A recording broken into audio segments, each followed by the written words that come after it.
My new husband was a hospital administrator who knew exactly how to slowly kill me without leaving evidence. When I collapsed while making Christmas dinner, he told the paramedics I'd been forgetting to eat due to depression over my late husband. But when Dr. Park saw my blood work, her expression changed. She quietly closed the exam room door and asked me something that would shatter the lie I'd been telling myself for 8 months. "Sarah, how long has he been controlling what you eat?" I'm 63 now, and I can tell you that loneliness after losing a spouse makes you vulnerable in ways you never imagined. My first husband, Tom, died suddenly of a heart attack 3 years before I met David. We'd been married 40 years. One morning, he was drinking his coffee and reading the Seattle Times, and by afternoon, he was gone. Our daughter Emma had just started her junior year at boarding school back east. The house felt enormous and silent without them both. The grief support group at the community center became my lifeline. Every Thursday evening, 8 of us would sit in a circle in that sterile room with its motivational posters and terrible fluorescent lighting, and we'd share our stories. That's where I met David Chen in the spring of 2023. He was 51, well-dressed, articulate, a hospital administrator at Seattle General. His wife Jennifer had died in a car accident 4 years earlier. "No children," he said, though they'd wanted them. David had this way of listening that made you feel like you were the only person in the world. When I talked about Tom, about how I still set the table for 2 before catching myself, David would nod with such understanding. After the 3rd meeting, he asked if I wanted to get coffee. We went to this little Thai place near the community center. He ordered for both of us, which I thought was charming at the time. Attentive. We started seeing each other outside of group. He'd take me to dinner, always somewhere nice. He brought me flowers every week, always white roses, because he remembered me mentioning once that Tom used to bring me yellow roses, and these were different, a new beginning. He was thoughtful that way, or so I believed. I was working from home as a freelance graphic designer, mostly logo work for small businesses. I'd been doing it for 30 years and enjoyed the flexibility. David seemed impressed by my work. He'd look at my designs and say things like, "You have such talent, Sarah." Jennifer couldn't even draw a stick figure. It didn't bother me then. I thought he was complimenting me. 3 months into dating, David proposed. We were at a waterfront restaurant, and he got down on one knee right there. I said yes. Emma was thrilled when I called her. "Mom, you deserve to be happy again," she said. I convinced myself this was meant to be, that Tom would have wanted me to find love again. We married that October, just 6 months after meeting. Small ceremony, City Hall, just us and 2 witnesses. David suggested we move into his townhouse in Bellevue. It was modern, beautiful, with huge windows overlooking the water. "You should sell your old place," he said. "Too many painful memories there. Let's start fresh." It made sense. The house did feel like a museum to my old life. I sold it within a month. I regret that more than almost anything else. The first few weeks in David's home were wonderful. He was attentive, loving, but then small things started. He'd come home from the hospital and find me working on a design project. "Still at it?" he'd say. "Jennifer used to have dinner ready when I got home, but I guess everyone has different priorities." I started making sure dinner was ready by 6. It seemed like a small thing. Then he mentioned my clothes. I'd worn a bright yellow sundress to meet some of his colleagues. In the car afterward, he was quiet. "Is something wrong?" I asked. "The dress," he said, not looking at me. "It's a bit much, don't you think? Jennifer always dressed more conservatively, sophisticated, but you do you." I stopped wearing that dress. And the red one. And anything he might consider too much. My friend Rachel from Grief Group called one evening in November. We'd become close over the months. "Sarah, we haven't heard from you in weeks. Are you okay?" David was reading in his chair. I kept my voice cheerful. "I'm great, Rachel. Just busy with the new marriage, you know. We miss you at group. Come back on Thursday?" "I'll try," I said, already knowing I wouldn't. After I hung up, David looked up from his book. "Rachel from group?" I nodded. He sighed. "Don't you think it's time to move on from all that?" We found each other. We don't need to keep dwelling on the past with people who are stuck in their grief. It's not healthy, Sarah. I stopped going to group. I stopped calling Rachel. She tried calling a few times, but David would give me this look when my phone rang, so eventually I just stopped answering. By December, I'd turned down 3 design projects. David had said, "We don't need the money. I make plenty at the hospital. Why stress yourself out? Jennifer found real fulfillment in taking care of our home. Maybe you'd enjoy that too." I told myself he was right. I could focus on being a good wife. I'd been working for 40 years. Maybe it was time for a break. That's when the comments about food started. We'd be having dinner, and he'd look at my plate. "That's a lot of pasta, isn't it?" Jennifer was very conscious about portions. She kept herself in shape. But everyone's body is different, I suppose. I started taking smaller portions. He'd nod approvingly. Then it shifted. "You're not eating enough vegetables," he'd say. "You need to take better care of yourself, Sarah." Jennifer used to make these elaborate salads. I made elaborate salads, but then he'd say, "You're eating like a bird. Are you trying to lose weight? You don't need to starve yourself." I couldn't win. Some meals I'd eat more, some less, trying to figure out what would make him happy. My head started spinning, trying to track what was right. Emma called in early December, her voice bright with excitement about finals being over. "Mom, you sound different. Tired. Are you okay?" I forced energy into my voice. "I'm wonderful, honey. Just busy preparing for the holidays." "You sound weak, Mom. Are you eating enough? You know how you get when you're stressed." "I'm fine," I lied. "Your stepdad takes good care of me." But I wasn't fine. I was exhausted all the time. My hair had started falling out more than usual. I'd catch myself gripping the counter when I stood up too fast, dizzy. My clothes were looser. I mentioned to David that maybe I should see a doctor. He was standing at the bathroom mirror, straightening his tie for work. "A doctor? For what? You're just adjusting to married life." Jennifer went through the same thing. "Besides, I work at a hospital. I'd know if something was seriously wrong." The comparisons to Jennifer had become constant. She made her bed with hospital corners. She never left dishes in the sink. She never interrupted him when he was reading. She knew how to make his favorite lasagna perfectly. She never wore that much perfume. She never contradicted him in front of others. I began to feel like a ghost in Jennifer's life, trying and failing to fill her shape. "Tell me about Jennifer," I said one night, desperate to understand the woman I was constantly measured against. What was she really like?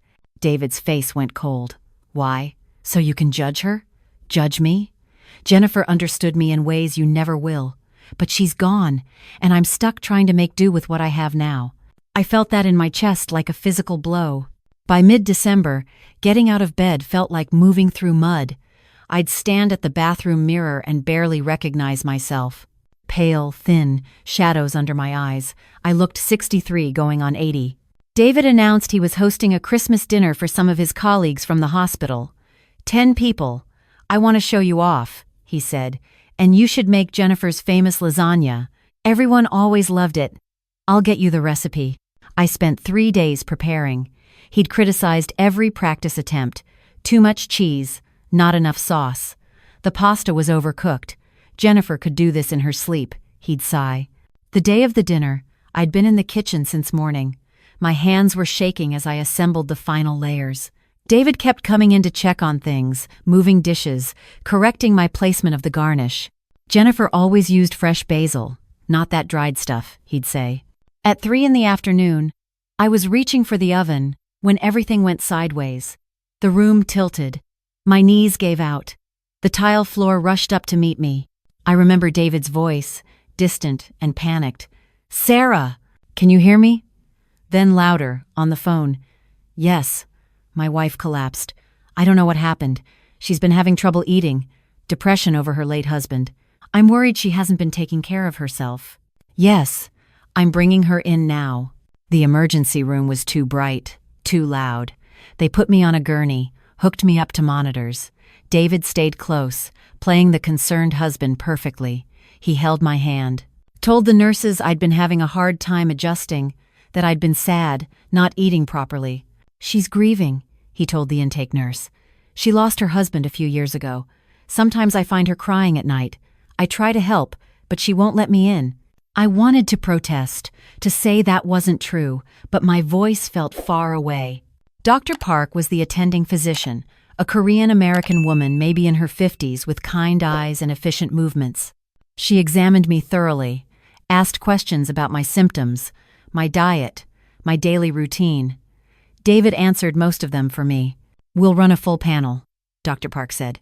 "Bloodwork, metabolic panel, vitamin levels. We'll figure out what's going on." An hour later, Dr. Park came back. Her expression had changed. She asked David to step out while she examined me further. He hesitated, then complied. Once the door closed, Dr. Park pulled a chair close to my bed. She sat, and her voice was gentle but direct. "Sarah, your blood work shows severe malnutrition. Not just low on a few vitamins, but systemic deficiency, dehydration, electrolyte imbalances. These levels don't happen from a few missed meals or even from depression causing loss of appetite. This is prolonged, chronic undernutrition." My throat felt tight. I don't understand. "Your potassium is dangerously low. Your B12, iron, vitamin D, all critically low. You've lost significant muscle mass. This doesn't happen over a week or two. This takes months." She paused. "Sarah, I see this sometimes in my practice. The pattern is very specific. Is someone controlling what you eat?" The question hung in the air like smoke. I opened my mouth to deny it, but instead, I started crying. Once I started, I couldn't stop. It all poured out. The comparisons, the contradictions, the isolation, the constant feeling that nothing I did was right, the exhaustion, the confusion. Dr. Park listened without interrupting. When I finished, she said, "I'm admitting you overnight. You need IV fluids and monitoring. And I'm calling our social worker. What you're describing is a pattern I've seen before. Your husband may not be hitting you, but he's been systematically undermining your ability to nourish yourself. That's abuse, Sarah." "But he works here," I whispered. "He's a hospital administrator, which makes this more calculated, not less." "Doctor," Park said quietly. "He knows exactly what he's doing." She left to make calls. I lay there, staring at the ceiling, my mind reeling. Abuse. The word felt huge and impossible, but it also felt true. David tried to take me home that evening. Dr. Park blocked him professionally but firmly. "Mr. Chen, I'm sure you understand that your wife needs medical supervision tonight. Her condition is serious. You can visit during regular hours tomorrow." His mask slipped for just a second. I saw anger flash across his face before he smoothed it away. "Of course, doctor. Whatever's best for Sarah." Emma arrived the next morning, having caught a red-eye from Boston. She burst into my hospital room, her face streaked with tears. "Mom, what happened? You said you were fine. You said everything was great." I told her everything. She sat on the edge of my bed, holding my hand, and I watched her expression shift from shock to anger to determination. "You're not going back there," she said. "I don't care what it takes. You're not going back to him." Rachel showed up that afternoon. Emma had called her. She came in and hugged me without saying anything, and I cried again.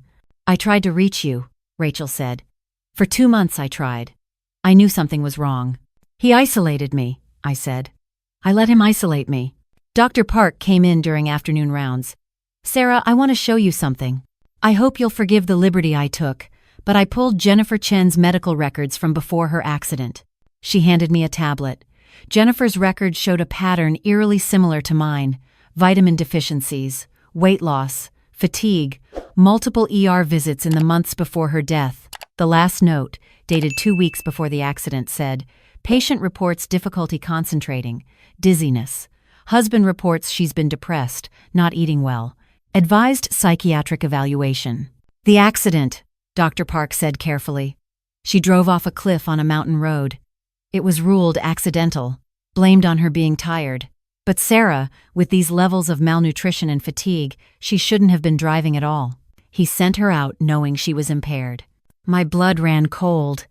I think he created conditions that made a fatal accident very likely," Dr. Park said. "I can't prove it, but the pattern is there."